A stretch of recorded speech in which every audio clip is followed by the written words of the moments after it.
அல்லாஹ் யாரையும் சக்திக்கு மீறி சிரமப்படுத்த மாட்டான்னா, பாலஸ்தீன மக்களுக்கு ரொம்ப கொடுமையா இருக்கிறது என்ன அப்படின்னு கேட்குறாங்க. சக்திக்கு மீறி சிரமப்படுத்த மாட்டான் என்கிற வசனத்தை முதலில் நாம் தவறாக புரிந்து கொண்டோம். அந்த வசனம் என்ன சொல்கிறது அப்படின்னா, அல்லாஹ்வுடைய சட்டங்களை, மார்க்க விதிகளை பற்றி பேசுகிறது. லா யுகல்லிஃபுல்லாஹு நஃப்ஸன் இல்லா உஸாஹா. அல்லாஹ் உங்களுக்கு இதை செய், அதை செய், இப்படி செய், அப்படி செய் அப்படின்னு அல்லாஹ் உங்களுக்கு விதிகளை, ரூல்ஸை போட்டு கொடுத்துருக்கான்ல. அல்லாஹ் போட்டிருக்கிற எந்த ரூல்ஸும் உங்களுக்கு சக்திக்கு மீறினது கிடையாது. அல்லாஹ் தொலை சொன்னதோ, நோன்பு வைக்க சொன்னதோ, ஜகாத்து கொடுக்க சொன்னதோ, ஹஜ் செய்ய சொன்னதோ, ஏழைகளுக்கு உதவ சொன்னதோ, போராளிகள் அநியாயத்துக்கு எதிராக போராட சொன்னதோ, எதுவாக இருந்தாலும் எல்லாமே உனக்கு என்ன உண்டோ அதைத்தான் கொடுத்துருக்கான். படைச்சவனுக்கு தெரியும் உன் சக்தி என்னன்னு. சக்திக்கு உட்பட்ட சட்டை தான் கொடுத்துருக்கான். சக்திக்கு மீறிய எந்த சட்டத்தையும் எந்த சிரமங்களையும் அல்லாஹ் உங்களுக்கு கொடுக்கவே இல்லை என்று அந்த வசனம் சட்டங்களை பற்றி, இறைவனின் மார்க்க விதிகளை பற்றி பேசுகிறது.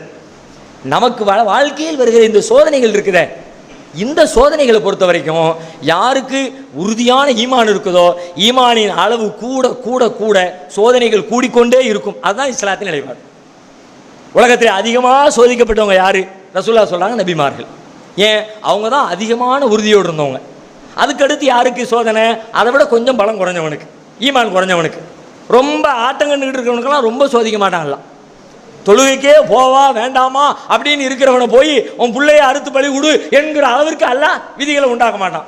அவனுக்கு தகுந்த மாதிரி தான் அல்லாஹ் சட்டத்தை கொடுத்துருப்பான், சோதனைகளை, சிரமங்களை கொடுத்துருப்பான்னு சொல்லிட்டு இந்த வசனம் இதை பேசலை. அவங்களுக்கு கொடுக்குற சோதனை ஒவ்வொன்றும் மறுமையிலே அவர்களுக்கான பிரதிபலனை அதிகரிப்பதற்காக கொடுக்கப்பட்ட சோதனைகளாகத்தான் நாம் எடுத்துக்கொள்ளணும்.